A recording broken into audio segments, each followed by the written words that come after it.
Welcome to Spurswasion TV. Good evening to all you guys in Malaysia and Asia, right? And of course, good afternoon to all you guys in the UK and Europe, right? And of course, good morning to all you guys in Americas, right? And of course, Canada, right, where my good friend Brian Daigle comes from, right? At the moment, I'm having a very mixed panelist today. A couple of extra Spurs fans with us, and of course, we've got Johan from Newcastle, Coach Dom or Dominic from Jom United, who is a United fan, and of course Keshaf is a West Ham fan. But before we continue, I've got to bring on a very honor. It's actually my honor to bring him on. I've been trying to get a few more Malaysian Spurs fans to join me on my chat, on my shows, right? He's an esteemed sports doctor, if I'm not mistaken, right? In sports science and all that. He's given his services to Malaysian sports for many years, right? Until now, still, right? Recently, he was in, how would you say, in India, I'm not mistaken, with the national hockey team going through the Indian World, the World Cup. World Cup, yeah. Hockey World Cup, right? But before that, guys, there's always a warning. Please, if you're on headphones, put the volume down because this can be a bit loud.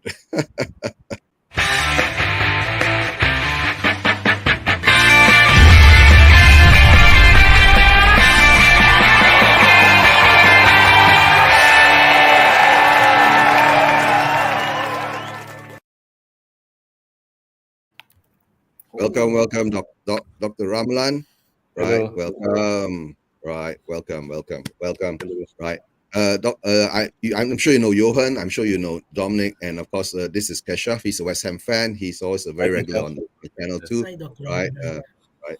And before we go on into more serious things and all that, of course, we were in the back room. We were talking about how I became a Spurs fan. Since Doc is first time on the Spurswasion, maybe we can just pick up a bit of history from him, since he's more or less my generation. There's a lot of history there. Hi, Doc. Let us know how actually you fell in love with Spurs, and and going through all the torture now. Yeah. Well, I first noticed the Spurs when I was 14 years old. At that time, 1974. So you know what my age is now.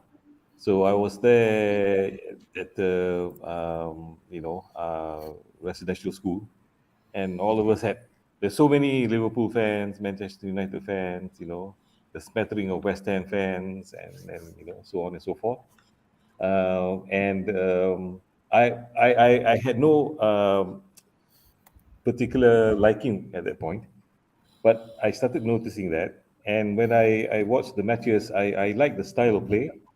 The way that it was played was very much along the lines that I was looking for, entertaining matches and all that. But you can't help but notice the strength of all the top teams at the time, especially Liverpool, Manchester United, so on and so forth. And then 1981, when I was at the beginning of my medical studies, you remember the 1981 FA Cup final replay, Spurs versus Manchester City. Well, that was really something else, and that really caught my imagination. And here I am, after all these years, without fail. When I was busy as a young doctor, of course, I didn't have much time to catch on, and it coincided with the late 80s, early 90s, when we were basically not really that good. Yeah. Mid-table there. Yeah, there you go.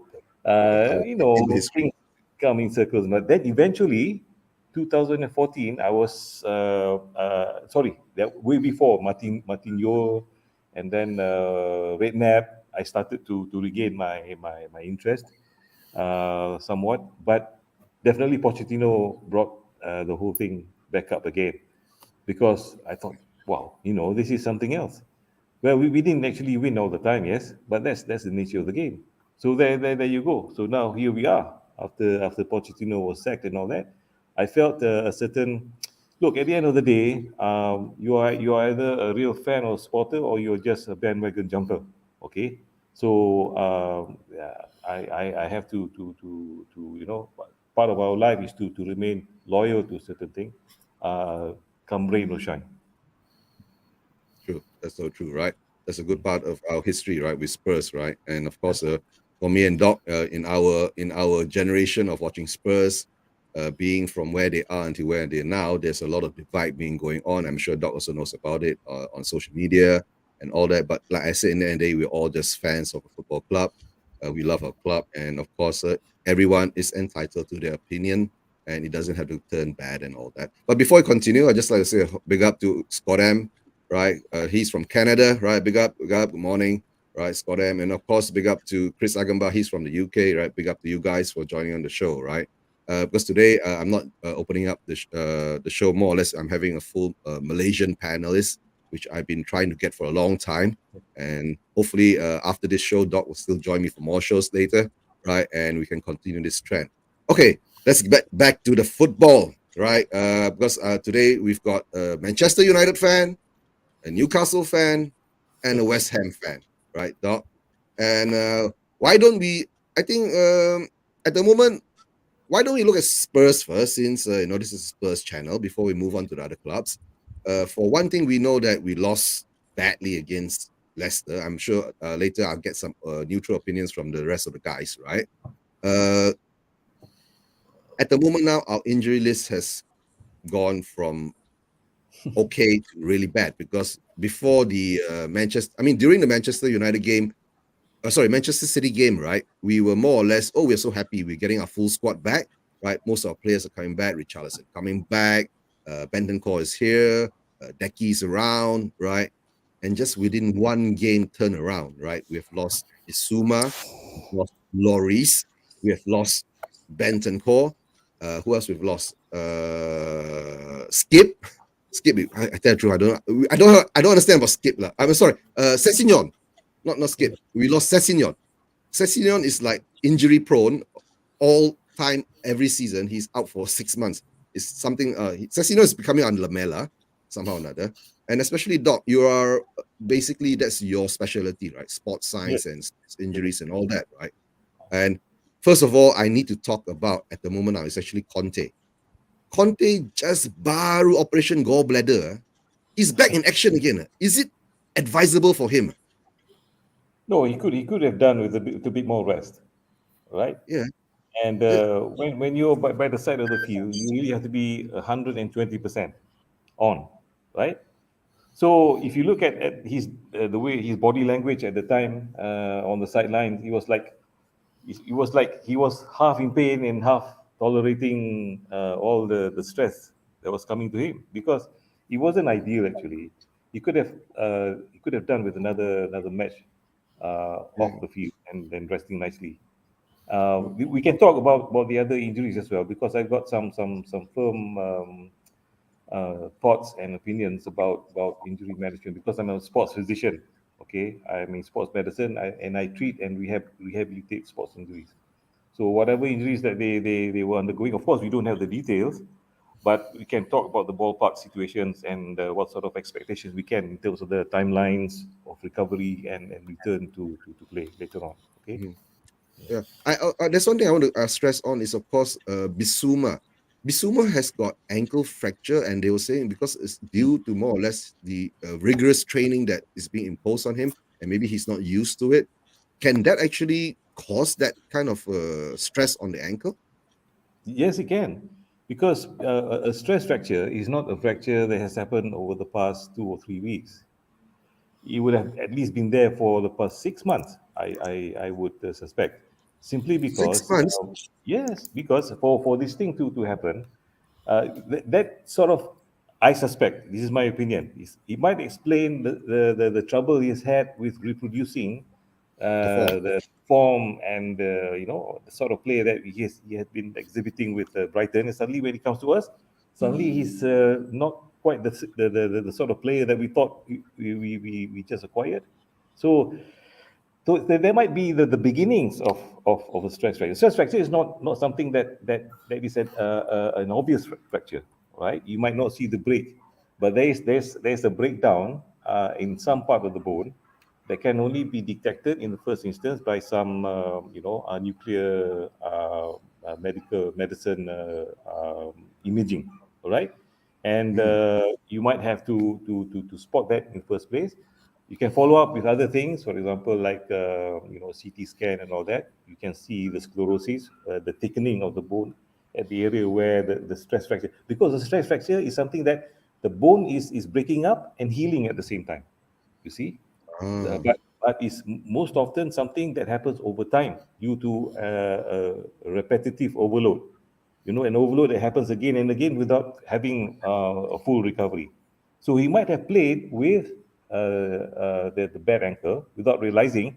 Maybe it was something like, oh, it's a nagging pain and I can play through this. That sort of usual um, thing that players go through.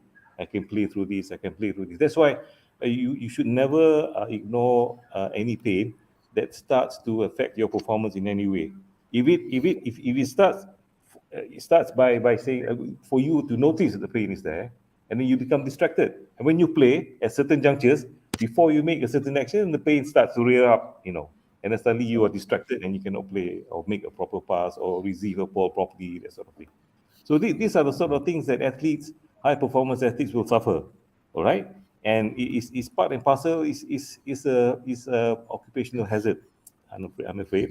And for the others, when I see a repeating hamstring injuries like Sessegnon, you mhm, know, what I'm seeing, that it is not necessarily confined to the hamstring. We have to ah, look at the lower back, right? Because lower back. yes, most recurrent hamstring injuries are due to lower back stiffness, lack of flexibility in the Seriously, lower back. seriously. You see, so if you don't, if you just get hung up on the diagnosis or looking at the hamstring, because the hamstring, that's where the damage is. The hamstring is undergoing damage. But if there is a lower back tightness, because you're not a series of disconnected joints and muscles and all that. It's all a miracle of life where each one in turn affects the other, right?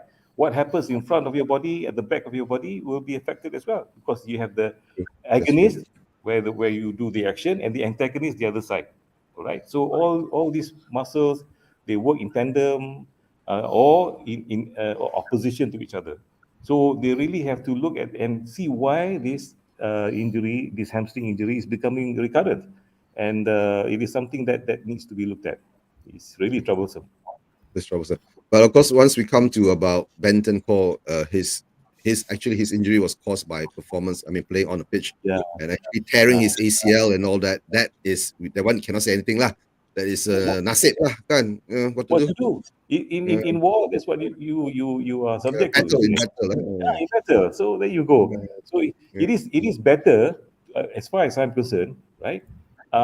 It is a bit of it is a grand shame to get injured in training, Mm-hmm. right? You get injured in the heat of the battle, fine, because that's part and parcel. You have to accept the risk. And in ACL rupture is most often something that happens during the heat of play. You know, when Yeah. everybody is at it hammer and tongs. I better be Yeah. careful by saying hammer and tongs. The last time I said tongs, people thought it was THONGS instead of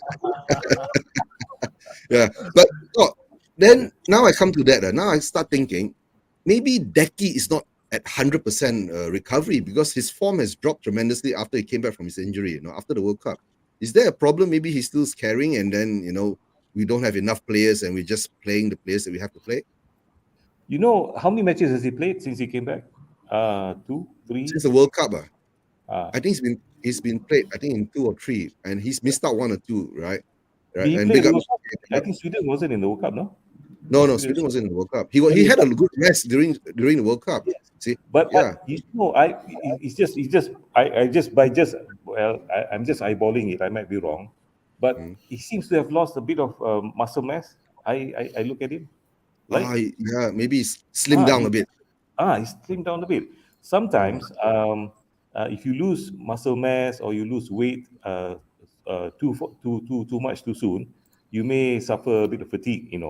And Uh, I think his problem is probably recovery. He can play a great match, and I suspect the same of Hoybier as well, because he plays a great match. And suddenly the next match he plays like he's somebody else, right? yeah, Just floating around, making tentative mistakes. challenges. Yeah.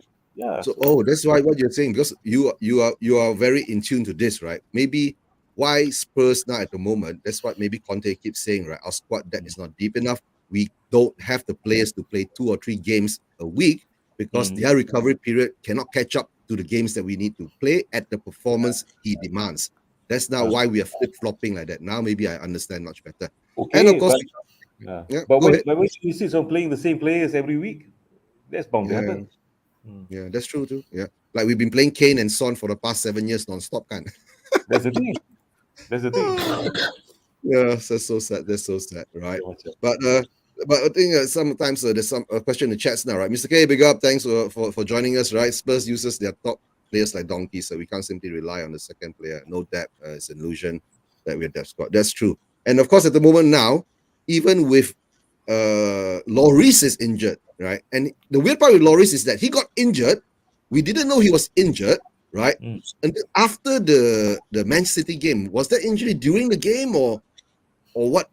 How did he injure his knee and he's out for another 6 to 8 weeks again? Well, could it have happened during the celebrations? Oh yeah, that's one thing. Everybody jumping over each other and all that. I'm always a bit leery when I see things like that. People jumping one on top of the other in a big pile up. Somebody's bound to get injured one of these days. Yeah, Doc, do you remember last time when strikers used to score goals, they do overhead flips? Yeah. Remember, those were the old days. Nowadays, I don't think you guys ever see it that much often. I'm not sure about Dom and Johan. Johan maybe. The one was Nani lah. He will be flipping and stuff like Nani. Yeah, that's Nani. Yeah, Nani used to love to do that. Right? Whenever he scores a goal, he'll flip, right? Newcastle, we had Oberfemi Martins, I think. Oberfemi Martins. Yeah. I'm not, but Kesha, I'm not sure. Like you've seen West Ham players doing flips after scoring goal. Antonio doesn't do flip, right? Antonio. Too much muscle mass, he can't do it lah. That's why a lot of coach managers and all that will actually not encourage all that, right? Because whenever you do that kind of flip, you land wrongly, it's the end of your knees also, or ankles. You remember Shearer's trademark celebration? That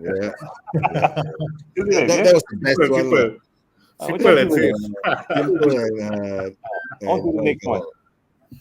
You know why? Because people who score very rarely, they will want to do that, right? But if they score like at the rate that the Shearer did, it's just okay. I've done it. Next one. No rasa. Yeah, isn't it? Yeah. Yeah. Right. The thing is that how would you say? In the day, right? For Spurs at the moment now, our injuries and all that, it is what it is, lah. We have to bear with. Can I say something on it? I know that I'll sound like a unapologetic optimist, if I say it like this. Basically, there's been many instances in the past. Of course, it's rather hit or miss, right? The players that you got sitting on the bench, when are you going to discover, that these people are as good as they're supposed to be? When you actually had when you were moved to acquire them, to buy them, either get them on loan or buy them outright. And I feel that the likes of Skip and Sa and all that, this is the time for them to step up and let's see, what sort of men they have grown up to be. That's true. That we'll go to later when we are doing the previews of the Champions League games, and of course who is actually balanced in Europe, we'll have a chat about that. But of course, at the moment now, big up to Elias. Elias, I'm sure you've met everyone apart. Have you met Johan? No, I haven't. Probably not. Johan is a Newcastle fan. Coach Dominic is a Manchester United fan, right? Like I said, today we are doing a special Malaysian version, right? All based in Malaysia, doing this on Spurs Vision TV today. Great. All based in Malaysia, right? Okay, now since Elias is here, why don't we go through match by match, right? Let's start with the West Ham game and let's get some thoughts from Keshav. West Ham 1, Chelsea 1. Of course, we don't have any Chelsea fans here from Malaysia. I'm not sure. I haven't found any. Maybe later we can find some and get them on to and talk about what's happening in Chelsea. Because Chelsea at the moment is going on a buying spree, right? And I guess the pressure is all on to Graham Potter to actually come up with results for Chelsea, right? But of course, there's no Chelsea fan here. We'll go over to the West Ham fan, Keshav. I guess you should be quite delighted with the results, right? Because I didn't watch the game. I'm sure did you watch the game? Yeah, I watched the game. Yeah. It was a penalty. Yeah, it wasn't a penalty. What? Go to I'll that come to again. that. I'll come to that. Like I said, I'm very happy with the point. I think it's a very good point. Like I said, before the game came, I thought it was going to be tough because you have such high quality players in the Chelsea team and the amount of money they spend. You sort of have to say that Chelsea were the favorites. But when I watched the first 15 minutes of the game, I was very shocked because I didn't expect us to play in such a defensive way. We kept giving Chelsea too many opportunities to score, but most of the opportunities they had were offside. But we made Enzo Fernandez look good. We made Yao Felix have too much of the ball, which I didn't like. But and the way that Chelsea scored the first goal, I was like, okay, you have that, you can't buy that technicality of 105 million player of Enzo to do that type of cross for Felix. But I thought, it was difficult to come back because um, you start off like that, and I was thinking how this team is going to come back. But then after they scored, I thought we started to play much better. Kufa was running down the wings very well, and then Bowen started to make an impact a bit, and Antonio started to find some form, which I was very happy about. We started to um, give opportunities to Antonio to score, which I was very happy with. And I would say we look much more defensively solid. We look like we can score chances now. And I think this momentum has built on a lot. But the problem now I have is Paqueta got off injured, I think, in the 30th or 25th minute, I'm not sure. But that has given us a massive blow. Um, and then also Agard is now injured. So, again, most of our key players are out injured. So it's not, of course, a good time for us. But like I said, very pleased. I'm very happy. And if Chelsea can't win against West Ham, I think that will be a big problem for Chelsea, really. I'm very pleased because I think if you told me the last like 5 games, we were like on a losing run. And I was thinking, how the hell are we going to get points from like Chelsea and Newcastle? Because those are very tough games, and I would have said no confidence whatsoever if you could pick up a win. But like I said, we picked up a win against Derby. We got a good point against Newcastle, and this week we got a very good point. So I still don't think we're out of the relegation zone yet or battle yet because there's still some good teams there. Now it seems that a few of the teams are changing their managers, and it may have an impact on them. But overall, I'm very pleased. Whether I want Moyes out, I'm still going to say Moyes out for that case, because I still got my stance saying that he's very defensive manager, and one of our former players, Dean Ashton, said very well. He said that teams know how to play us very well because as West Ham, that we're going to sit deep. We're just going to counter. We're just going to give the ball to Antonio Bowen to score. We'll just sit back, make sure our defense is very packed in the middle, and then we sort of go and try and get a header or free kick out of it. That's how we play. Which I completely agree because we don't have any sort of creativity of how we want to play. So that is my worry. But like I said, I think it's a good momentum, and I hope we can continue. I hope we beat Tottenham. So let's see. Oh yeah, we're playing you next, guys. Most probably gonna do a watch along, Kesha. Yeah. But of course, Chen Yao, she's actually a Chelsea fan, if I'm not mistaken, right? And most probably you can get some comments from her later. But I'll just go through the panel, right? Johan, any thoughts on the Chelsea game and how do you feel about Chelsea? What they're doing now? Buying all those players, all the gel. I mean, I don't know. They got the financial backing. They've been spending ludicrous amounts of money. But I mean, it takes time to gel. No team can gel immediately, and it's evident. I mean, Chelsea is building, but I don't know how they're going to get past the financial fair play. That's one part of it. I mean, Felix is his quality and Enzo. I mean, they got some good buys, some dubious buys. I don't know. Some is just a lot of them young players, investment for the future. So, I think they're building for the long term, and I don't think Potter will be there next season, so we'll see, But I And think West Ham is a bit predictable. To be, I do agree with Keshav. Oh, okay, yeah, Predictable. yeah, big Yeah. And somehow they're still solid, lah. And I'm sure they'll avoid the drop. Yeah. But don't forget, Johan, West Yeah. Ham drew you guys too at home. They put up a Yeah. defensive performance. Right. So don't underestimate West Ham at the moment. I mean, Moyes has this thing where they'll dig deep, lah. That's one thing I see in Moyes. He gets the players to dig deep, but yeah. So, but Newcastle have been a bit have been on a plateau for a bit last few games. So we'll see. But the most important one is the cup game coming up against MU. So we are looking forward to that. There's an MU game coming up. Oh, that's one's gonna be interesting. Interesting Cup. between. Yes, the Carabao FA Cup. Cup. Oh yeah, the final, the Best cup that trophy you for guys this will season, win right? when Spurs Best sack trophy their for manager this 6 days before the final. Yeah. Oh, That's 2 weeks away. So that's the highlight, I think, for us at the moment. That's the highlight for your season at the moment. That's the highlight for you. And Elias, any comment on the West Ham Chelsea game? Did you watch it or you just nah?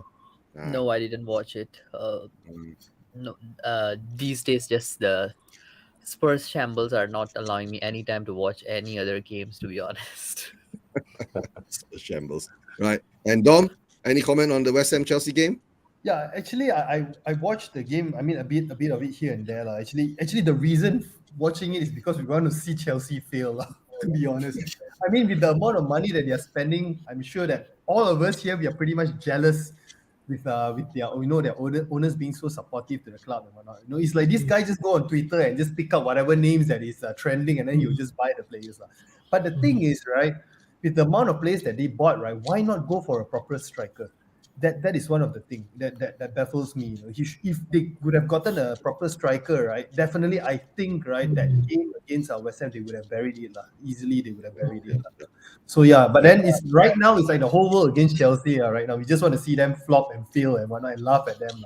Like pretty much like what happened to Lampard and whatnot. They pretty much got the whole. I mean, the time was under Roman, but then he got the whole new squad for Lampard. Lampard messed it up, and this time around it's Graham Potter's turn, I guess. So yeah, but they got Bowley, maybe Bowley more patient, that's all I can say, I don't know. I mean, if you spend 100 mil, okay, maybe 200 mil, yes. 600 mil, I don't think you will have that much patience. He's trying to literally buy success, from what I'm seeing. So let's just see. And then as for West Ham, right? Hopefully you guys keep it up like this so that we can get Declan Rice next season.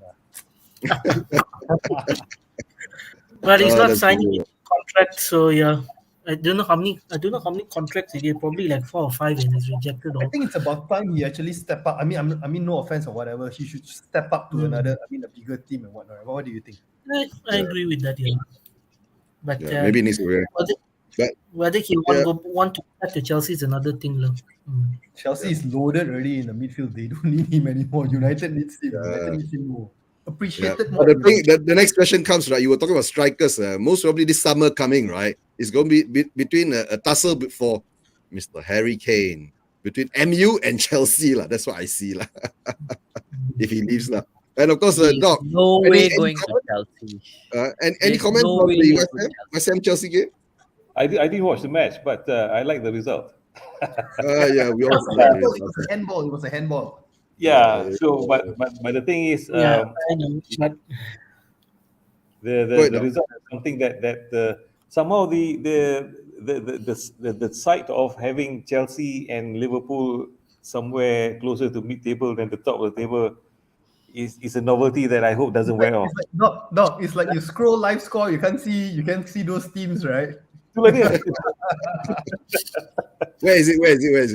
But okay, let me go through the chats a bit. A big up to Wayne Bonner. Thanks for your support, right? And of course, TJ, we did a show on Sunday. That was last night, right? On Harry's channel with Elias too, right? It was a good show, right? Okay, since we're all okay, we are satisfied with the Chelsea review and the West Ham Chelsea game review. So I guess we'll move on to the next one, right? And of course, a big up to Kumar. Kumar's 21. Yeah. West Ham were robbed. Okay. Why were West Ham robbed? Why was West Ham robbed? That's my question, right? I didn't watch the match, so I can't make a comment on that. Kesha, was West Ham robbed or was Chelsea robbed? Good question. Okay, I know I'm being a bit fair here, but I think Chelsea were robbed because if the goal that was supposed to be handball from Suchek. Actually, Yes, it was actually a penalty. But I think when we played Chelsea away, the previous game, they also had a VAR decision that didn't go our way. So I hope this is something of like a revenge for us. But yeah. Yep. Okay, we'll go on to the next match, right? Next match, of course, we're going to talk about is Bournemouth 1, Newcastle 1, right? I'll just have a few comments on this now, right? Newcastle has got 11 draws in the Premier League. They are sitting fourth, right? So a lot of people are saying either way, lah. If they have won half of those 11, they most probably be top of the league. But if they have lost half of those 11, right, most probably they've dropped down to maybe into the 7 or 8 position, right? And of course, Johan here is the Newcastle fan. Of course, I'll give him the honor, right, to talk about Bournemouth, because don't forget, Eddie Howe actually made his mark from Bournemouth, and he's at Newcastle now. And to talk about just now, Dom saying we're being jealous of Chelsea. But actually, deep down inside, all of us actually now jealous of Newcastle. Just to admit it, we are jealous of Newcastle. All right, we have to be. quiet. No reaction from him just now when I mentioned jealousy. I thought we are jealous of Newcastle. We're not saying anything, but actually, we deep down inside very jealous of Newcastle, because you got the richest owner of all of us put together, so cannot beat you. Yeah. But okay, Bournemouth won, Newcastle won, but that was an away game. Yeah. I'm sure you watched the game. I watched the game. I mean, basically, I think the first half was all Bournemouth's game, Newcastle was a bit sloppy. I mean, this was one of the worst performance I've seen in Newcastle in recent times. But I think we took our goal just at halftime, so that brought us back. But again, somehow without Bruno Guimaraes in the center, that something is missing in that Newcastle midfield in the last. Bruno is injured. No, he's banned. Three games banned. Suspended because he had a red card. Yeah, red card. So Okay. we've been having three draws in a row. So I mean, for us collecting points, I think it's a good thing, For Newcastle, collecting points, it's a big thing compared to last season. So I got no complaints, Basically, as long as we don't lose, that's a good thing. But there is a clear lack of creativity in the midfield. We can see that in the last 3 games, so that's quite evident. So I'm quite happy to have him back for the cup final again.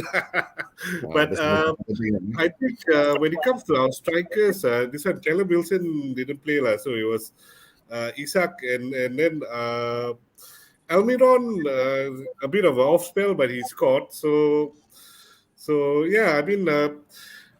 Midfields, I mean, Newcastle, we say we have the richest owner, but I think we have sensible people managing the club, so we don't splurge money, don't throw money unnecessarily. So, and I think we're trying to fall within the financial fair play, because I think issues will crop up again with Chelsea and Man City, and we'll see. But I think we are building for the future, and I'm quite happy where we are now, actually.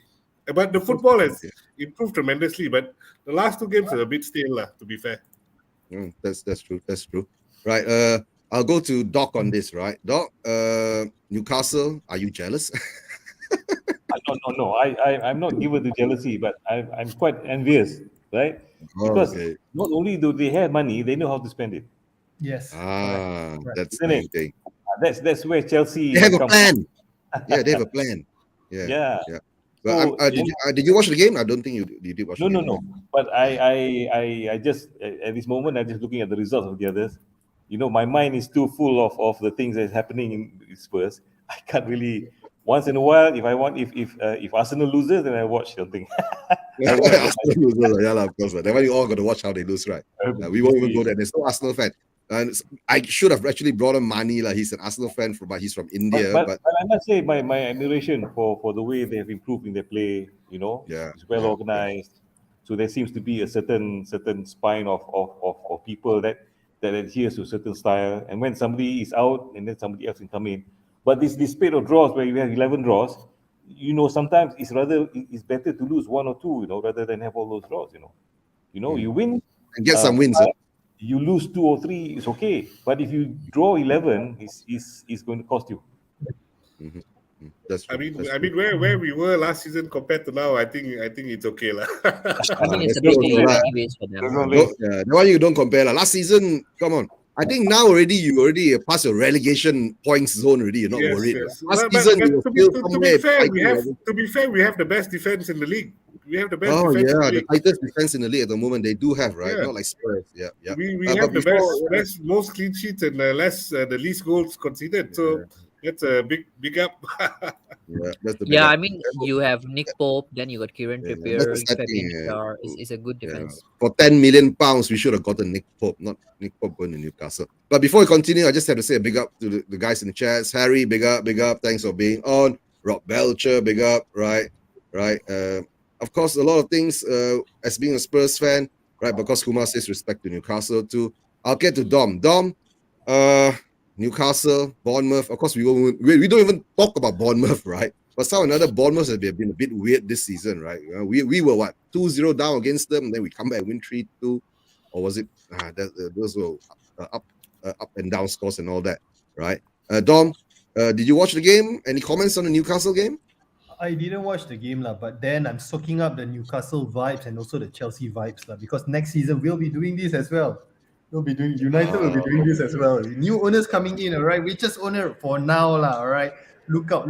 We will have the richer owner after this lah. But then you're talking about the Qataris can't buy you guys unless it's not QSI, right? Unless QSI has another branch, right? We got the green light already, because it will be two separate entities. One, I think it's the PSG. No, that's why it's a I don't know, business thing, lah.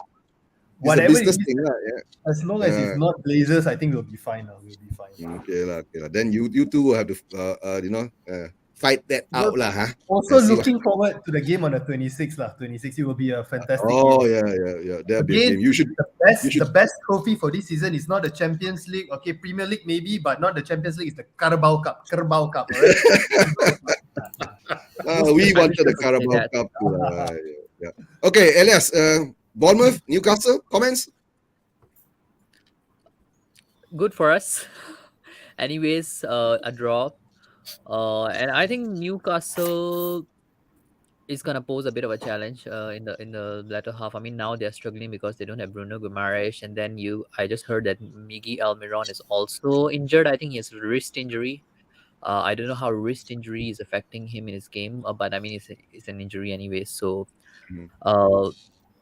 that those two are, I think, the key players in their lineup for their build-up play and all that. So it is going to cost them for a while, and I think this should have been the time that actually Spurs should have grabbed some points and actually climbed to that fourth spot. But we have our own problems to deal with. Firstly, that Leicester game, I still can't get over that. We'll come to the Leicester game after we will do the Leicester game last, so at least it will be not, we don't have to suffer throughout the whole show lah. Huh? After we do the Leicester game last, we do the review, we end the show quickly. No, we can continue if you want to. Right, of course, let me continue. Big up to Derek Hutchinson, big up from Australia, big up Derek, right? And of course, I will ask Keshav lah. Keshav, Bournemouth, Newcastle, any thoughts, any feelings on this?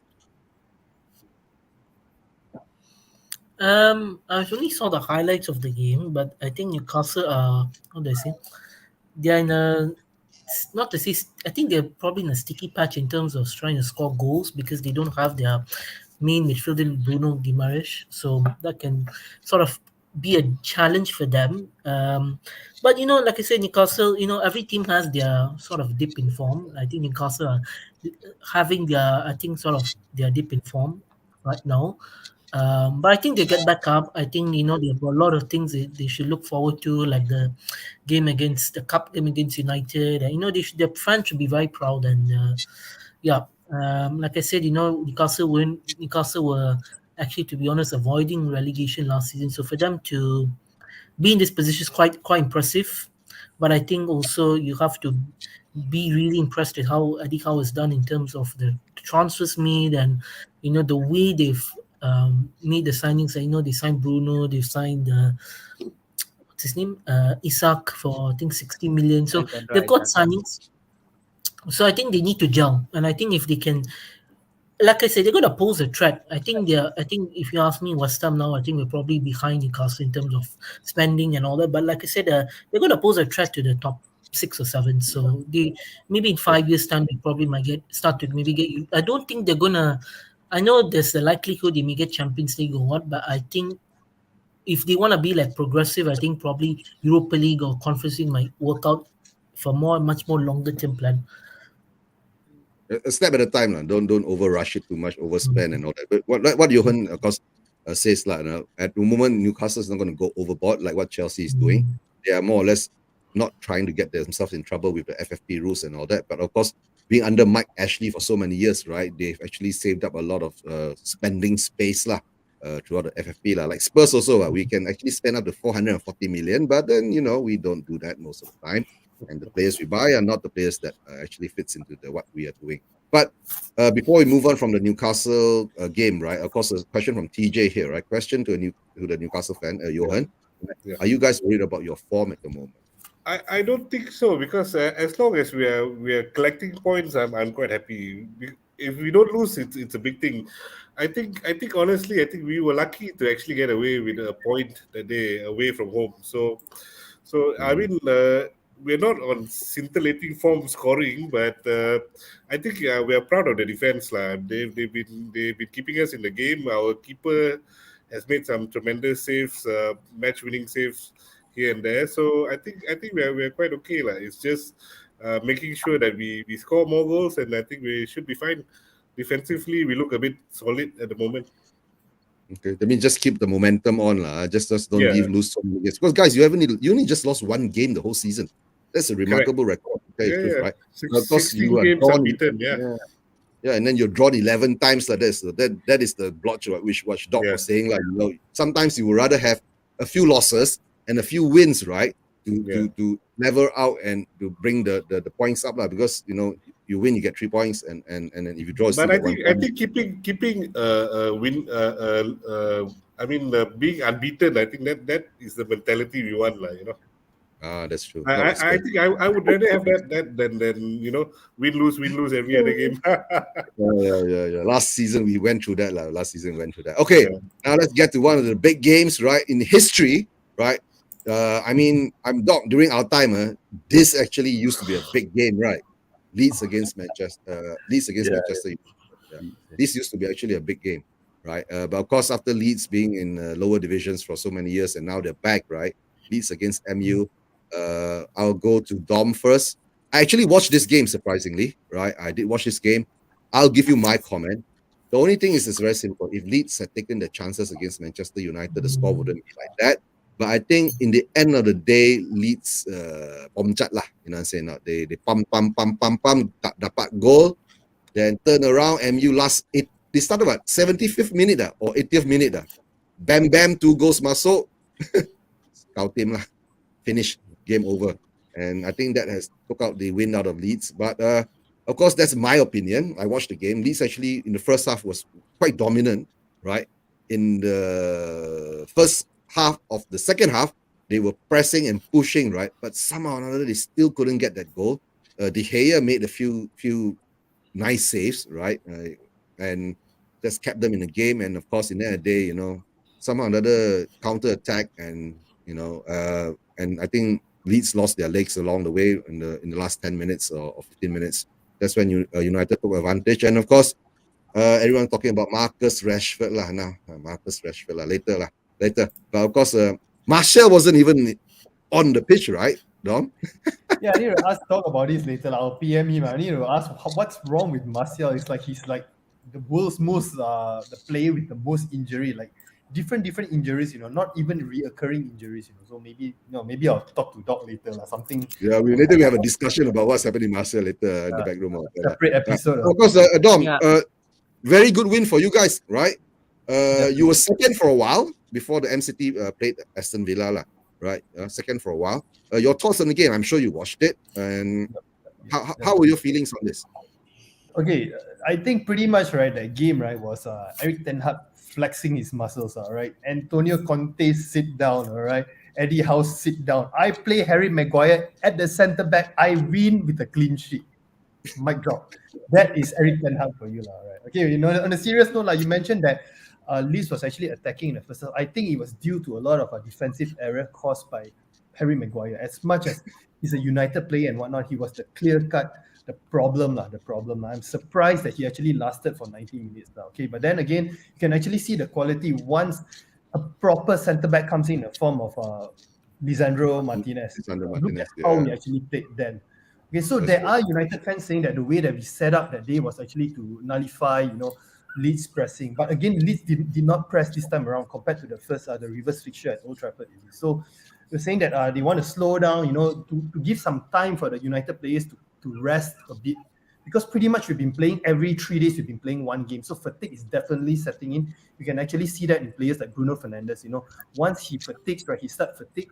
You can actually see he will do all the wayward passes and whatnot, and then he will start, being petulant and stuff, complaining drama. Those kind of things are creeping in right now. We can actually see. So, but regardless, United fans, we're actually very, very happy with what we have right now. Okay, you guys got injuries and whatnot. We are also at the same point whereby we are lacking in the depth. Okay, the squad depth. All right, if you look at our midfield, Casemiro out for 3 games. When the big Casemiro was a choke hole, bro. No injury there. It wasn't even a hole. Actually, there's this inconsistency with VAR. Okay, it wasn't really a hole. Actually, they saw it from a different angle. If you all look through Twitter, right? He was actually on a higher plane because Old Trafford, the field at Old Trafford is like the edge of it Slant down like in the Spurs also yeah. Obviously, Casemiro is at the top. So the way that he was actually holding Will Hughes back, So after that, the brief moment after that, they were hugging, they were laughing it out. So it wasn't anything vicious or anything like that. But then again, if just say it goes to VAR, right, you just replay for that 1-2 seconds, it looks like they're in a boxing match. So I think that it shouldn't have been a red card. Like. The one that would have deserved a red card would have been Ayew. Okay, Ayew did the Crystal Palace game. But then again, we're not talking about that. All right. So United-wise, okay, midfield-wise, okay, the players that really, really impressed me is Sabitzer, Marcel Sabitzer, the loanee from Munich. Fantastic player. And again, whatever we are seeing now, he's just 3 games into it, not even 3 full games, 2 games and maybe 10 minutes and whatnot. All right. So, but the potential is definitely there. And mind you, right, he's actually babysitting Fred, he's babysitting Maguire. And then 3 games in, what do you expect? He don't have the full understanding of what actually Eric Ten Hag wants. Okay, so given I'm actually very, very excited for that game. Oh, but Johan is not here against Newcastle. Okay, the Casemiro, Sabitzer, and Bruno. I think the midfield, right? These 3 midfield, the players in the midfield, we are going to dominate a lot of teams. I'm really, really looking forward to that. Okay, our biggest issue right now is actually the number 9 position. Okay, I know that Rashford is scoring goals and whatnot, but again, Rashford plays best from the left. He plays best when he runs at players and whatnot. Okay, so at this moment, of course, he's way more clinical now. Okay, shout out to Benny McCarthy, our coaching staff, our striking coaching staff, doing a fantastic job, with Marcus Rashford and whatnot. But then, hopefully, Martial comes back soon, okay, because no matter what, no matter how much the fan base, they kecam Martial, they hate him and whatnot, right? United plays way, way better when Martial is in the team. There's no doubt about that. Okay, like right now, just now you guys were mentioning that Harry Kane will be going to either Chelsea or United. If Harry Kane moves, or maybe Newcastle, he will definitely suit the style of United right now as a number 9. Okay, we our number 9 right now with the supplies coming in, right? We don't need a target man. We need someone who can place deep, who can link up with the players with exactly what I think Harry Kane is actually good at right now. So this is what we actually see with Anthony Martial. Okay, Weghorst, yes, tall player, fantastic. Not really fantastic but then when he came in that time, from what we read, he would have been a good fit for United and whatnot. But then, long and behold, right now he's not doing anything. He's ghosting. We can't really blame him because again, the number 9 role in Manchester United pretty much is like they say, the graveyard shift. No supplies coming in and whatnot. It's like you got one chance, you got to finish that one chance and whatnot. Okay, so yet to be seen what he can actually contribute to the team. No doubt he actually played in a deeper role. He assisted Rashford, but we are expecting much more from him. Okay, and then another thing just to point out is our wing-back situation right now. Dalot is not back to full fitness again. Hopefully he gets back his fitness soon, so we can actually, I would prefer him over Aaron Wan-Bissaka. Aaron Wan-Bissaka, I think he improved a lot, but then right back, I would definitely prefer Dalot in that role. Okay, left back is Luke Shaw. Luke Shaw is definitely fantastic. Being consistently good performance by Luke Shaw. and then he's assisting a lot. I think he's one of the best players in the last 3-4 games for Manchester United. But then again, they're in a very good position right now. So they are talking about whether we can challenge for the title. I think if Oh it yeah. yeah, challenge for the title, I think it's more of the thing holding us back is not so much about the players, it's about the squad depth. Okay, because I think we got another like what 5 to 6 more weeks of like playing games every 3 days because the players, no matter how good they are, they will definitely break down. Okay, so we are relying more on how Arsenal will mess up. Usually they will bottle it by now like they will start bottling everything, and hopefully City gets the point reduction and whatnot lah, the 15 points, 20 points reduction lah, and then we got a good chance to challenge for a title. I think that will come very much later, 4 years time lah. After all the legal battles they will go through, then you get that lah. But before that, I have to say a big up to Jacob, right, from United Spurs of America. Big up, thanks for joining us. That's in the mornings in America, right? But of course, you're saying that for United, you also got young talent coming through. The second goal was scored by Garnacho. Garnacho. Yeah, Garnacho. It was a good goal. I saw it, on the near post. Melia got a slight touch to it, but still couldn't save it. That means it was well hit, the goal, the well hit in the near post, right? But of course, I'll go on to Doc, right? Doc, did you watch the match, Leeds and MU? No, I just watched the highlights, but I think that MU are acquiring one of the attributes of champions, which is basically when you don't play as well, you still win, right? Yes, correct. You win. You find a way to win. So that I think is a great thing to have. You can't always play champagne football all the time. Correct. But when you play sloppily and all that, you still somehow score the goal. So I think that is a great attribute to have, and it will hold you in good stead. Mm-hmm. That's good. Yeah. And of course, I'll come to Johan. Johan, do you watch the game? Yeah. Any comments on MU Leeds game? I mean, again, if Leeds scored early, could have changed the game. But I think, like, I agree with Doc. A sign of a champion is, having a bad game and somehow you nick it at the end, But I think with United, they are getting back on form. So I think they will be a contender, for a title. So looks like it's going to be the three of them. Yeah, but like I said, I remember Dom, it's Fergie time. Remember last time there's always this saying, Fergie time. When you're in the last 10 minutes, that's the most important to score the goals, right? To take the teams out when they are actually think they're either won or they are got a draw or something like that lah. But Elias, did you watch the MU game against Leeds? I saw the stats actually, and I'm actually pretty impressed with Marcus Rashford these days. The way he has been performing, quite consistent. A young prospect, definitely.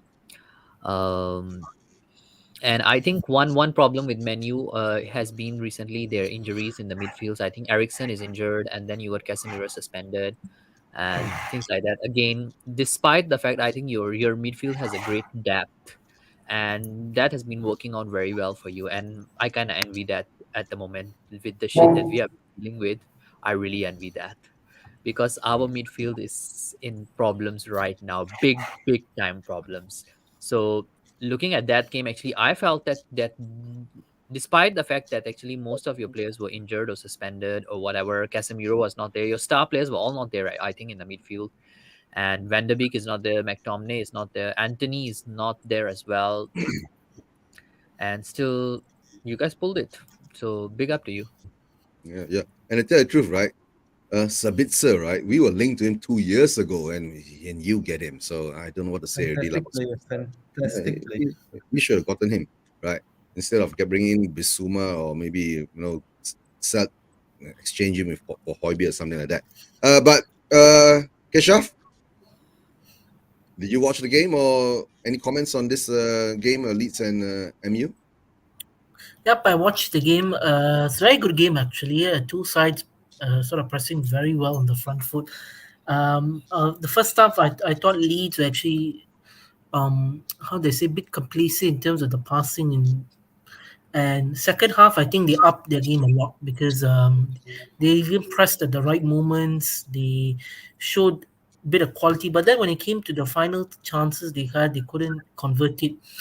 And I do really feel a bit sorry for Leeds because they really tried hard, but sometimes especially when you don't play your best, you have to find the goal you need, and that's I think what Man United did. But I think I feel Man United were a bit lucky actually, because I don't think they really played very well in the second half. I think first half they played well, but then um, what Man United did was what any high performing team would do, which is try and get the win, and that's what they did. In terms of Leeds, I know they sacked their manager, so I think that the interim manager sort of did quite well in terms of getting the team sort of fired up for the game. But what my thought is, I don't know why that Leeds sacked Jesse March, because I think he's a very good manager, and I think to let go of someone like him with the way he plays in terms of pressing style, or I would call the Red Bull model. Leipzig played, Liverpool played, and so I Young think Newcastle. anything him. So yeah. Okay. All right. Okay. All right. Since we're Spurs fans, we'll do the review of the Leicester game. Yeah, lah. I also talking not like so enthused about this, but we have to do it. It's a Spurs channel, lah.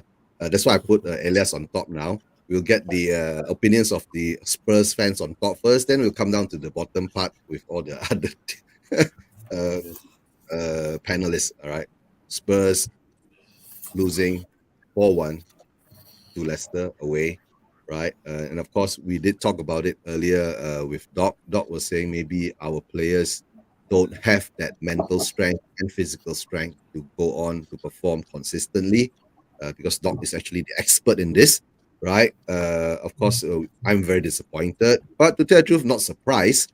We've done this before, beating M City and then going on to lose the next game, but I never expected us to be smacked and look so, how to say, blur, right? No organization, overrun, no passing skill. And the worst part is that we came out for the first 15, 20 minutes, pressing them, having possession, looking the more dominant side, and scoring the first goal, and just how you call capitulate after after the other goal went in, and we just went all the way downhill. To me, is that of course I'm sad. But being a Spurs fan for 40 over years, I've gotten used to it. It is what it is, like what Doc says, right? It is what it is, right? But before I got on the Doc, I'll just say big up this Swarrock. Yep. Yep, they have Younger on the left wing and Ganacho. Yep, he's talking about MU, right? On fire. Only 5 million. Seriously, Ganacho, you got Ganacho for 5 million in here. It's an academy product. It's an academy product. Oh, it's an academy product. And then talk about our academy, right? We can't even bring up academy products to support the first team. I don't want no more comments. I'll go to Doc. Doc, take it over, please, before I go on a rant. Well, in the first place, I think we underestimated Leicester. Mhm. Okay, we totally thought we can sort of go over there and roll them over nicely like we did before. So I think that's the mental approach is something where if you coming into any match underestimating and disrespecting your opponents, you're bound to run into trouble. Number one. Number two, you have a debutant. Okay, you have a Poro coming in, which I feel is not a good decision. Whatever it is, you're playing away, right? So I think it's best to just sort of ease him into the whole thing, to just throw him into that, and on the back of a sort unexpectedly great performance from our Emerson Royal. So I think that position was something that led to the whole imbalance in the back at the back with the absence of Romero some more, right? You have the whole situation where that's one thing. The other thing is I think Dyer is doing things that he should not do. Right, he's taking on far too much responsibility. He should just concentrate on his own personal performance. For him to sort of play the leader and try to marshal the defense and all that, playing in the center of the three center backs, I think he should just concentrate on what he does best, and from the results of his form and all that, then it would perhaps be good for everybody else. Now, Taganga, I don't think after all this time, I used to think that he can come good at some point, but I think I've lost faith in him. With when you have Tanganga as a right centre back, and then with Pedro Porro as the right wing back, so that right side is to me Iffy. yeah, very iffy, isn't it? And then for some reason, Kulusevski was off form, for his touch was off. This is sometimes he can still do it. There were a few instances. There was one right nice play from Pedro Porro, and Yeah. his first touch was so heavy. It was something that he should have exploited. Now, I just should have the first time, huh? When the ball came in, if you whacked it first time, maybe had a chance to shot a goal. just Yeah. prod the thing. There's no need to control it anymore, right? Yeah. So that's the thing. And then you see, sometimes you have the intersection of good and bad and all that, and then it comes out at the end. We might be down 2, and then suddenly we can march back and we win 3-2 or even draw, right? But this time, the whole personal and collective mental focus is everywhere. It's not playing as one. So we did not play well individually and did not play well as a team. So that sort of intersection is the worst possible thing that can happen to any team. All right. Mhm. So when that happens, disaster strikes. So there you go. When I saw what we have three goals, 3-1, we were down 3-1. Yeah. I'm going to switch off the TV. Then I said, no, I'm not going to switch off the TV. I want to see how bad we can get. Yeah. So that's It didn't, the worst. it didn't get better, right? No.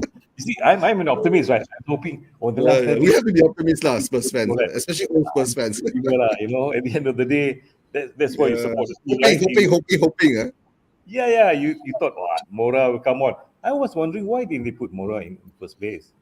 Take Kulusevski out, put Mora in, let our players ask different questions of their defense. Their defense is not solid actually. They all at sea. Yeah. So I think at the end of the day, with Conte's return, I think there is a sort of a disconnect between what we need to do and the sort of flexibility of tactics that he's able to exert. He's not reacting early enough with the substitutions. He's quite late, and then the subs that he put on, not helping at all. So I feel that in the end, it was a very poor show, the worst I've seen in quite a while. And I think I can only hope after such, as you correctly put it, such a capitulation, then when you are sort of rock bottom, you just have no way to go but up, yeah? So I don't know. As far as I'm concerned, you're going to miss Højbjerg after this. Bentancur is out for the end of the season and all that. You have no choice but to rejig the team. You have no choice, right? Then you have to use the youth squad. You have to use what you have. You bring up the youth and all that. Maybe that will help out, right? But Doctor, I want to ask you a question, right? Like we were talking about earlier, right? I don't think, to tell the truth, like I don't think Conte should have even been on the pitch at all. He should be more or less, sitting in the background or somewhere resting while let Stellini take over the because he looked a bit underwhelming and frail. Yeah. I've just been on the phone with Stellini. Stellini is actually a very good coach, and I think his approach, sometimes if you are sort of a demonstrative sort of style, your body language, right? So on the one hand, if you do well, you get excited, the players can latch on to that. But sometimes if you are and then if you don't play well, then suddenly your body language transmits pressure onto the players. All right? There's always this risk when you have a very expressive coach. But having said that, everybody takes off on passion. So it's sort of push and pull sort of relationship between players and coach and all that. So I think definitely he wasn't healthy enough to be there to give 120% that is required all the time during match day. He needs to just take another match and ease himself into the whole thing. Maybe he should take another a week to 10 days off, right? Don't actually go to match games. Yeah, just stay behind the scenes, do the training. And we were not well served by a premature return of the coach. All right. Yeah. So, but okay, for his operation that he done on his gallbladder, right? There's any chance of him aggravating it, or it becoming worse and all that if he gets a lot of stress and all that? When you have a gallbladder, cholecystectomy is called, right? Yeah. It's removal of the gallbladder. When you remove a gallbladder, it's not just the recovery, the physical recovery from the surgery. There's also a lot of other adjustments in terms of your diet, Yes. okay, Correct. and all that. Which what sort of food are you eating out on the road to Leicester? You eat greasy food, you land in trouble. Yeah. Macam tu lah. So I think he was asking too much of himself, and in the end, he wasn't putting the team in a good position. Maybe making wrong decisions. And Elias, being a Spurs fan, an early Spurs fan since Nuno days, tell us of what you think of yesterday's performance. I think Eugene knows that this is like my third or fourth time answering this question on Yeah, different yeah, streams. a lot of streams. Uh, I think I like some of the assessment that Doc made. However, I disagree with few, like 20 to 30% of the things that you shared. Uh, Mainly, I think there are a lot of assumptions going on here in the Spurs community, and or either or either you can say that I think we just seem to see what's being shown there on the pitch, uh, and not analyze the full picture, like what tactics will work and all that. Few things that have been really annoying me a little bit is first one is when people say that okay, the Conte should try and change tactics and try play four at the back and things like that. It's not gonna work. Actually, we have seen four at the back as well previously. It's absolutely not something that would work.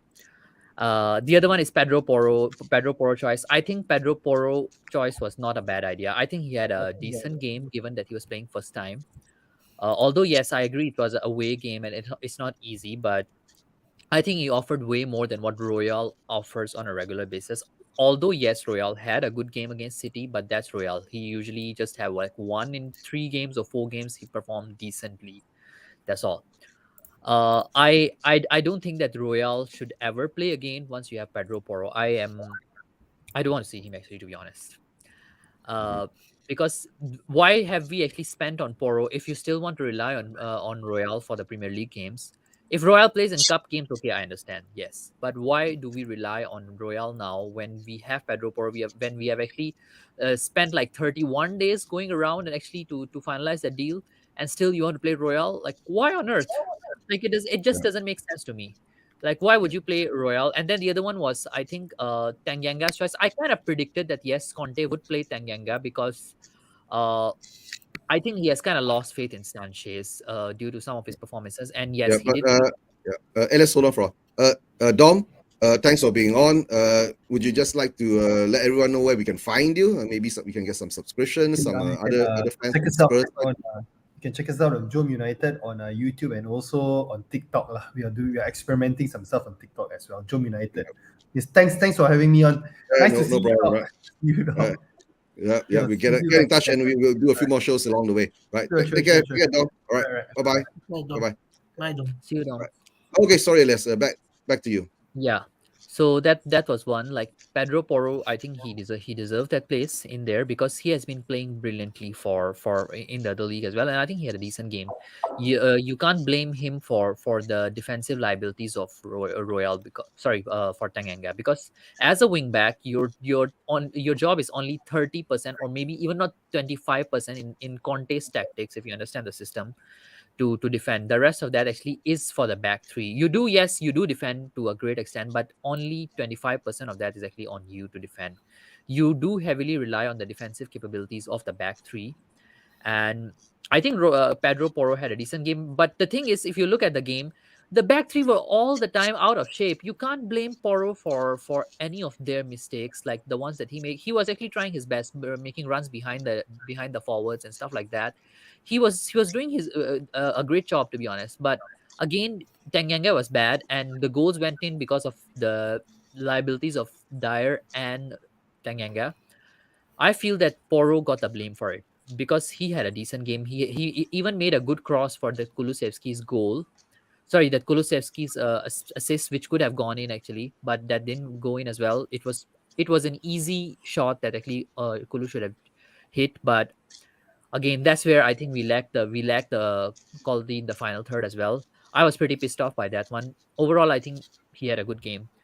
Uh, I think the Conte one, I kind of agree with that whole situation that yeah, he was putting a bit too much on himself because, but I think that given that he was there, he was back, it's kind of important for him to see like what's happening in the squad as well, given that Champions League games are coming in. I don't think that he was like in charge overall. Although yes, when you have the manager in charge on the team sheet is there. But if you look at the touchline as well, Stellini was there most of the time communicating with the players. And I personally feel like Conte is not the kind of player who manager who will say that okay, I've just come in like 2 days before that, and yes, Stellini, I want to take over the entire game, despite the fact that you have been coaching them. If you look at the touchline as well, it was most of the time Stellini who was the one communicating to the player. Conte was kind of like he was there, but he was not the main person giving instructions and stuff like that. He was just his usual self, and I think he was not on the touchline as well. He was not the one shouting at players and stuff like that. I don't think that's really an issue with that. No, but Elias, to tell you the truth, right? What I believe what Doc said in the first thing is that they came into this game overconfidence, right? Because the I agree. lineup, I agree. I agree with Doc, because when the lineup was picked, right, I was also questioning, was it a Conte lineup or was it a Stellini lineup? Because you're picking Pedro Porro with Tanganga, you know, and Deki. Our whole right side, right, was dominated throughout the whole game, right now, because there was no cohesion between that whole right side between Tanganga and Poro and Deki, because Poro is the new we call chess piece there that needs time to actually build up a relationship to have that link. That's why maybe that's where the collapse came in. And like I was saying, like I was telling Doc, is it actually time for actually Conte to be on the pitch standing there while he cannot express himself like he has to because of after his operation, right? If he goes into a stress action or something, will something rupture inside him? You know, that's what I'm trying to ask Doc. I mean, if he does overexcited, will he rupture something inside? Because he just had his surgery like a week ago, right? Because we also not very sure what kind of surgery did he have. Did he have an open surgery or was it a micro? Nowadays you can do micro kind of for weather, right? Yeah.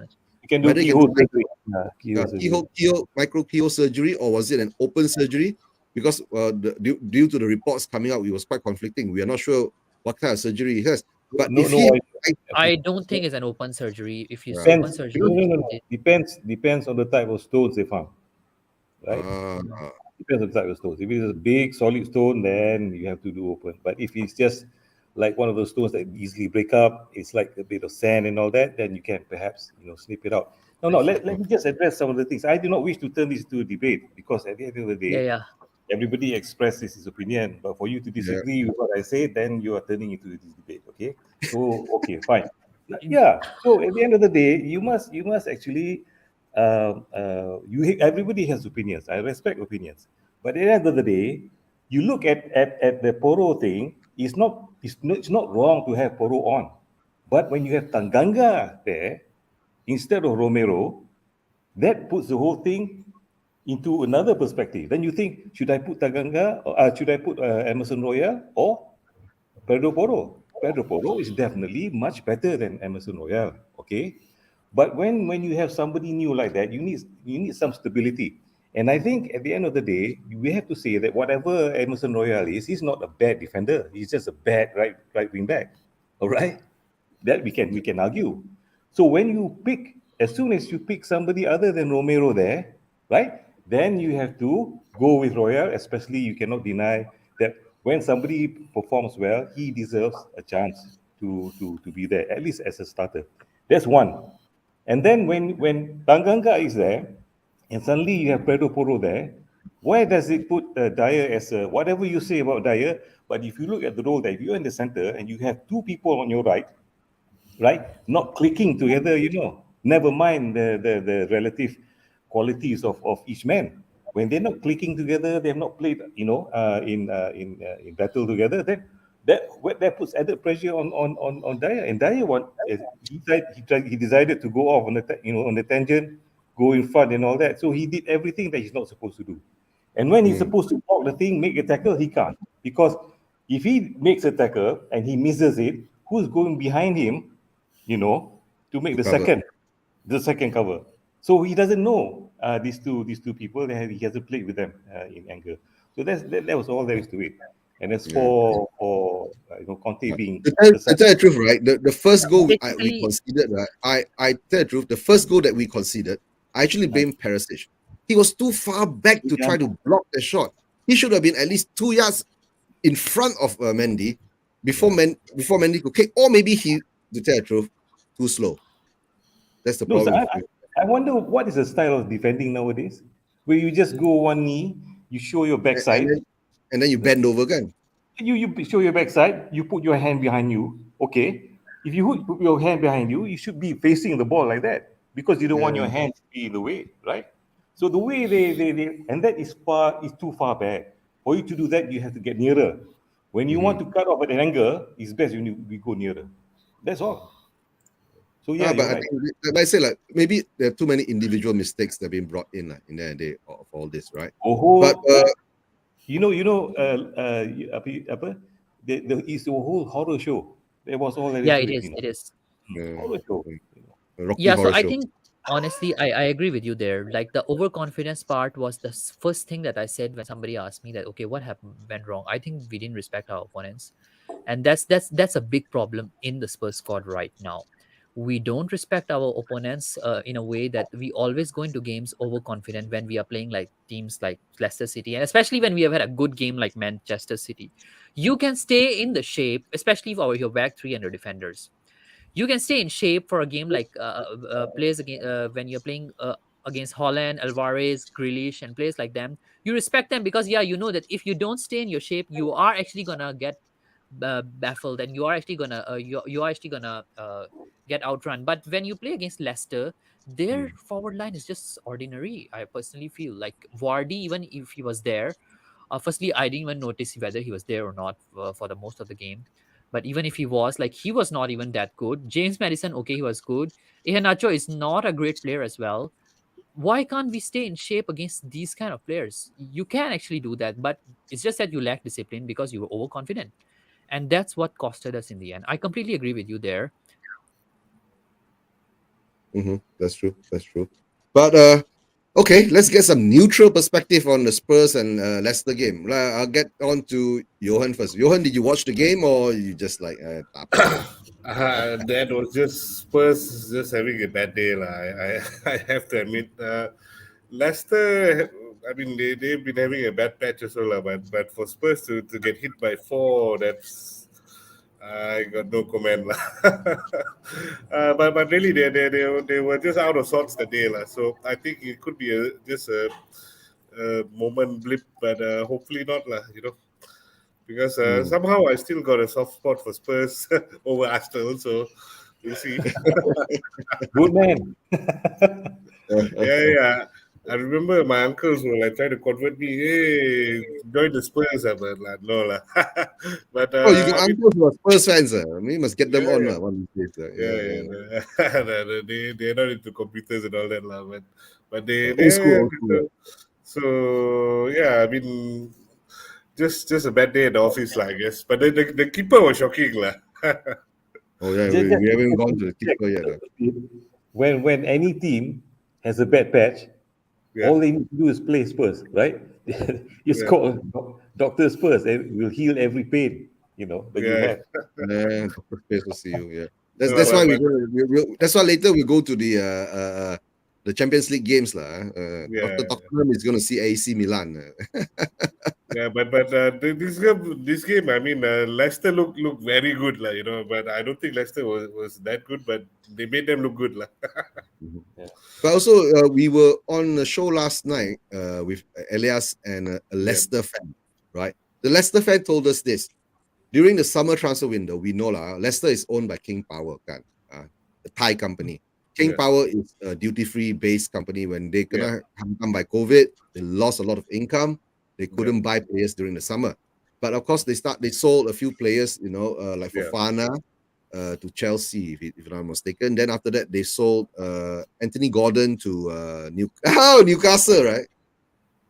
Did Anthony Gordon go to Newcastle? Yes. We signed him. Yes. Yes. Yeah, you got Anthony Gordon, right, for 45 million pounds, and so, and then they bought actual players that they needed, right, to cover their weaknesses. Like they bought what, a centre back, they bought a right wing back and a winger, something like that, or something, an attacking midfielder or winger, right? And now in the after the January transfer window, they're actually clicking in now. That's why they put up the performance against Villa, and now they put up a performance against us. But of course, we want to see whether they can continue their performance or not, like whether that is true, that they can continue momentum, right? That's what the Leicester fan told us yesterday, right? But of course, we don't want to talk about Spurs transfer window. Spurs transfer window is always a dream that never happens. And okay, Keshav, did you watch the Leicester Spurs game? Any comments on it? Yes, I did. It was actually a very, how would I say? It wasn't a good day at the office for Spurs. I think they looked very lackluster.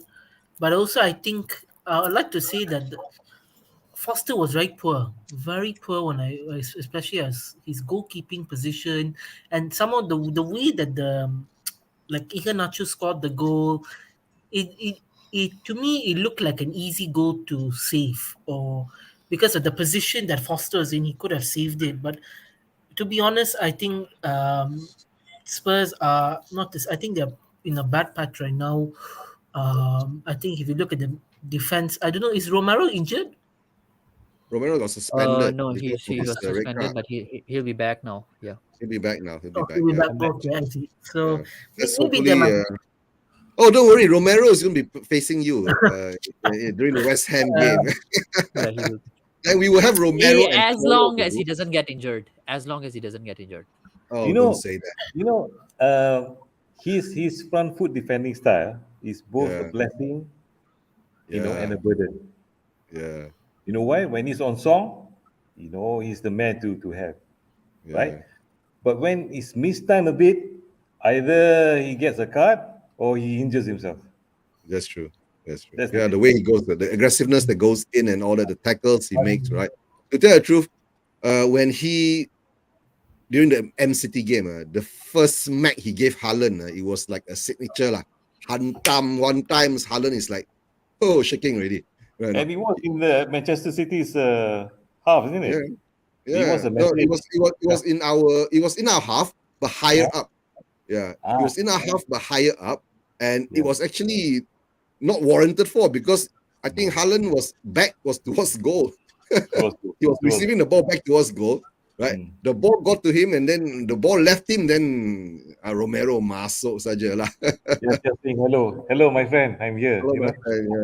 Yeah. Just giving him a pat on the back, right? But now that is his style lah. That's why sometimes we say that the aggressiveness that the players have, if we take it out of them, they lose a lot of their then it's very hard for them to just to play and all that, right? But what we all been saying, I think what Doc you told me earlier, it could be that our players are not made to have that kind of run, to be consistent because of fatigue physically and fatigue mentally. So when we reach the next game, maybe the coach made the wrong choices of the lineup, placing Tanganga and Poro together. Like I said, two new chess pieces who can't, click together, right? Okay. And maybe Brendan Rodgers got smart to it, right? And he exploited our weaknesses. And like you said, bad day in the office. And in a day, now we've got so many injuries, right? We got no choice but actually to let the players on the bench come on and maybe do something, right? And especially now since now we're going to go on to that part, we'll go to the review, because we are playing AC Milan away tomorrow in the Champions League, right? I'm not sure whether Keshav, are you guys in the Conference League tomorrow? I'm not so sure yet, because we finished first in the Conference League, so I don't know when is that starting. I have to check. Maybe you get a bye. You're not playing. Do you have a bye? Or because I think the Conference League has to start, right? Because you guys go into the round of 32, then only into 16, you see? Because we go straight into 16. So you might be playing Conference League on Thursday. You have to check, right? And of course, Johan Newcastle is so free and happy, relaxed 1 week, right? wait for everybody to smack here, smack there. Then after that, come and we play you lah. And that's how I say lah. That's why our squad depth, I tell you, dog, I still don't know what to say lah. But like you said, it's a chance for them to step up, and usually they don't. That's being a Spurs fan lah. Yeah. Pessimistic as hell. Well, on the balance of things, you might as well hope for it, but don't hang your hat on it. That's all. Yeah. Yep. Don't bet your house on it also lah. Yeah, because as long-term Spurs fans, like you say, we need to manage expectations. Yeah? Manage expectations. No lah. Me and you are veteran Spurs fans lah. We know how to manage expectations really lah. It's the younger generation Spurs fan who are always too optimistic or too pessimistic lah. Right now. Yeah. Because now I can tell you, you go on every YouTube channel, you ask a Spurs fan, how are you going to do AC Milan? 90% say we're going to lose, we're going to lose, we're going to lose, we're going to lose. And whenever that happens, right, we always get a surprise result lah. Yeah. But we get a surprise result, right? But okay, let me see. But Johan, I think he has to make a move soon because he's got his tomorrow. So he's got to go to work, right? Yes. Johan, I see you got a new Twitter account, right? Yeah, no, that's been around for a while. So now you activated it again, lah. So good lah. We can communicate on Twitter now, and then Sure. yeah. And I'm not sure lah when the Toon Army, maybe after you all win a title or a cup, then maybe you start your own channel in Malaysia lah. Sure. We have a supporters club, right? I think in Malaysia. Yeah, we have No, a supporters club. I think the Newcastle supporters club, right, bigger than our Spurs supporters club in Malaysia, if I'm not mistaken. They got more members or something like that. Yeah, they really well supported in Malaysia. I think we officially got about 200 official members lah. 200. So more like- Then it's not big. Then it's and How many do we have unofficial- officially? I I think mean, we are 200 registered with the ROS, so and we are connected with the club. But so far, paid up members we got about 200 lah. Paid up members, like you're talking about the those who join the actual The official paid up members, but unofficially we got about maybe more than that lah. Yeah. Oh, unofficially we got a lot lah, of course lah. Yeah. Unofficially, always got a lot lah. But Unofficially, Johan, thanks for coming on. Yep. Right, Okay. maybe are we meeting up soon again? We could, no problem. Yeah. All right, we meet up soon again, huh? All right, take Sure. care. Okay. All right, Good have a good night, night. Alright, Bye. All right, take care, Johan. Yeah, that's why before I found Elias and I found Dr. Ramlan, right? To tell the truth, I've got more Newcastle fans coming on to the Spurs channel. After this, I got to join Twitch channel soon. Oh, yeah, Chris, sure. Yeah. I'll Chris do can a injuries overview with you. Yeah, you're gonna do injuries overview, right? Right. Big up Luca, big up. Right, okay. Coming back to AC Milan game. Keshav, are you playing Europe? No. I think we the what is it, the round of, what do you call it, 32. 32, I think, playing this week. So I think once we know the result, then Then you have go to in the last draw, 16, then you all go through lah. Because you all got to buy lah. Okay, Yeah. okay. You all got to buy. AC Milan, Doc, Elias, our midfield, Skip and Sa. I think You it think will be we'll either a survive? draw or 1-0. You think we survive? I think we thought whether we survive or not lah. No, because You the know- thing is, AC Milan has a lot of injuries themselves, so we can Yeah. capitalize on it. I think and- AC Milan doesn't have a lot of injuries at the moment, but their form has been a bit iffy. They've in the last 8 games, right? They only won their game just recently against Torino, right? And they were playing it. I think Giroud scored the winner too. That's how I see it. So, and don't forget Giroud is not injured, and Giroud usually likes to score against us also. Actually, Giroud left that game with an injury, so we don't know whether he'll play against us or not. That's interesting. But to tell the truth, of course, Højbjerg is suspended. Romero is coming back. That's the good sign, right? Maybe now we can see a Romero and a Porro link up on the right side. But the only problem now is that will Decky be picked, or are we going to, stick with the same? Will Decky be? I mean, the same front line of Son, Kane, and Decky, or are we going to do some tweaking there? Or that's the problem. There's so many combinations and all that people have been talking about in the YouTube channels and all that. Are we going to move Dyer in the midfield, right? Bring in Sanchez on the right, or bring in, to tell the truth, I was, this idea of having Royale as a right centre back, right? Last week Monday I was doing a show on Bob Spur, right? I was the first one who said that we should try that, right? And now everybody's talking about it, right? So I don't know. Maybe we will try that, but like we all know, Conte, if he's really still in charge, right, he will still stick to the old ways, right? The trial and tested, he will still put them there. But I'll come to you, Doc. For the lineup, of course, we got no choice. Forster will be the goalkeeper, right? We're not going to bring in Austin into a Champions League game, right? So, what do you think? Do you think the lineup will be any major changes? Apart, of course, the midfield, we know the major changes have to happen. Well, in the first place, Romero's return will bring some confidence, some steel back in that back line. And that's not a bad idea, very intriguing. This thought about putting Royal on the right centre back, but it is a brave soul that will do that. Yes, okay, Yeah. but definitely the formation it will be the tried and tested formation that Or Conte is defense very can. Yeah, that one will never change, I think. yeah. Yeah. Unless if he puts three in the center, okay, three in the center. I'm thinking that it's not a bad idea for Dyer to move back into his the defensive midfield position that he started with, because at the end of the day, after such a battering, if you can put it behind you, it's fine. But sometimes there might be a loss of confidence if that happens. But at the same time, if you are taken out of your regular position and put in another position, that itself may trigger a loss of confidence. So Yes, I agree. yeah, so management is not an easy thing, isn't it, Krish? So I think the most important thing is for us to just suck it up and see, because basically there can be any. I'm quite how Conte will respond to this juncture, because when you don't have your first choice midfield, to rely on, what do you do? So the solutions that he comes up with will be something that I'm very intrigued to see. Yeah. We know tomorrow. I That think was he has to very, be very a bit true. more I think he has to be a bit more pragmatic in his choices. Like try maybe Dan Yuma in the midfield or Lucas Moura in midfield with Scape or Sar, either one of them. Yeah. So something like that might work, because I mean there's not much difference that a player like Lucas Moura can play in midfield as well. Kulusevski can play in midfield. Like let's say try Lucas Moura up front and with Kane and Son, and then put Kulusevski in the midfield with one of them.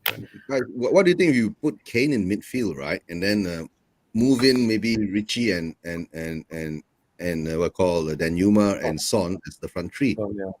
Yeah, maybe.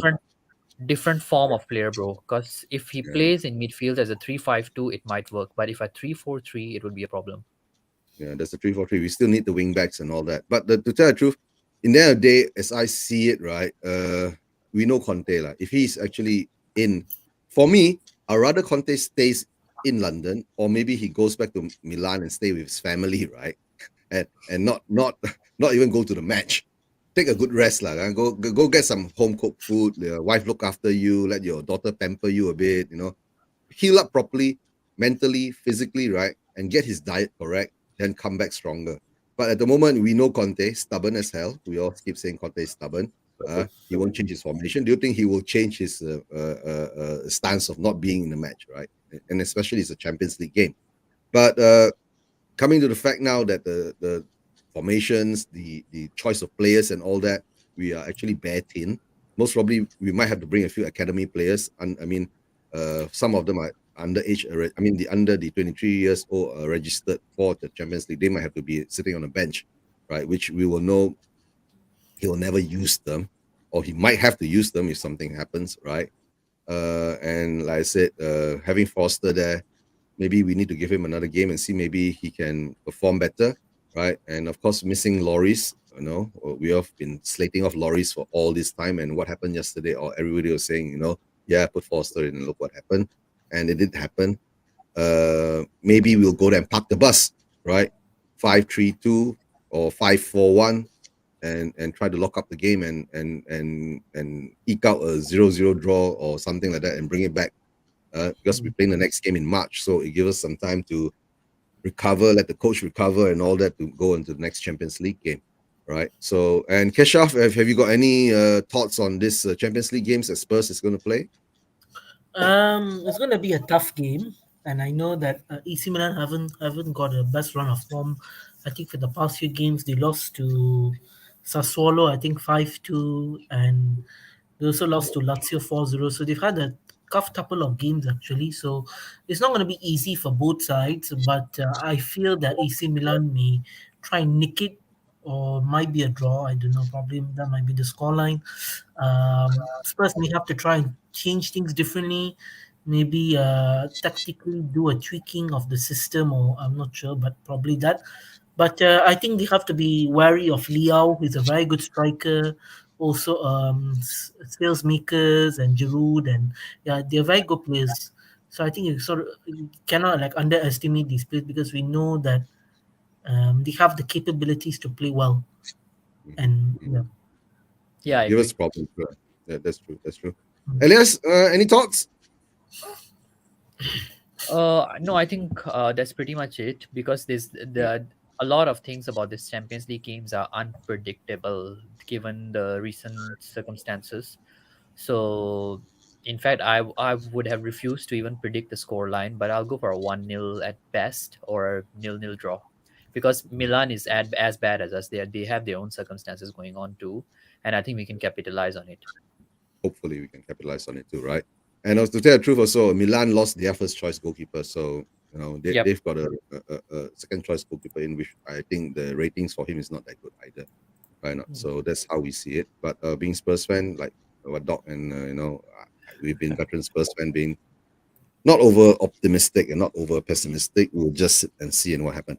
All right, before we end the show, any last thoughts from you guys? Doc? Well, yeah, I'm often not given. I'm typically not given to making predictions. Okay, but it is my fervent hope that we do not go there to lose badly, right? We Yeah. just need to get a point, right? Whatever the score may be, come back to London and do the business. Yeah, because Yeah, it's a try not to two-leg thing. concede too many goals. I would say Yeah, that's it's a two-legged thing. Yeah, we're going to a two-legged thing, right? So And then but away goals count. Away no, goals count. no No. no big more. goal rule. No more away goes rule already from in the All right. European game. They scrapped that long. I think since last season, if I'm not mistaken, or is it this is the 2 season? seasons ago. 2 seasons ago. 2 seasons ago. So they scrapped that. So the away goals don't count anymore, right? The away goals don't count anymore, right? Okay. Before we end the show, let me say a shout out to all the guys in the chats. A big up to Chen Yao, right? Luca, Tom Markkanen, big up to you. Derek Hutchinson, right? Kuma 21, Swallow Rock. And who else do we have? Spursy Talk TJ, Jacob from United Spurs of America. Big up to you guys, Rob Belcher, right? Big up to you guys, Hesper, Harry. We'll have to do a show soon, right? Mr. K, big up to Mr. K, who's based in London. Chris Agambar is based in London too. Reload XXXX. And of course, Cody Mack, long time no seen, Cody Mack. Cody Mack, missed you on shows. And Jens are RVTV. He's based in Amsterdam, right? He's a Spurs fan. He's got a lot of history. Doc, you should meet this guy. He's got all the stories about Spurs when he was young and all the naughty things he's done before. Yeah. And of course, big up to Scott M, right? And of course, it's a pleasure, right? Doc, having you first time on Spursvasion, right? Hopefully, we can do more shows together. And maybe next time we'll do shows with the guys from the rest of the world, right? Yeah. And then maybe we can have some debate, have some banter. And sometimes I have Arsenal fans coming on too, right? And then that will be very interesting, right? And Elias, thanks for hopping on. Keshaf, don't forget, watch along Sunday, Sure, no problem. Watch along Sunday. Unless Doc, you want to do follow us for watch along, I because of my work thing. Usually I have off days on Mondays. If the game is late on Sunday, for our time like 12:30, I'll do a watch along. After I finish work, I come back, then I'll do a watch along until about 2 a.m. But I'm not sure whether you are up for it, right? But our watch alongs are very fun one. We usually watch the show and then we just because all of us. I'll let you know. You let me know, because Kesha will be joining, and then I get some other from because my show sometimes they're all most probably I do a very mixed show. very, very mixed show, right? With other clubs and all that, right? So because if you bring on all Spurs fans, right, it sounds very echo chambery, like it goes round and round and round, all the same thing. complain. Bro, our fan base is quite Not versatile. quite. Our fan base is very. We'll talk about it later in the back room, lah. But big up all you guys in chats, right? I'll catch up with you later. You guys, stay while before we do this. Don't forget earphones off. While this is the outro.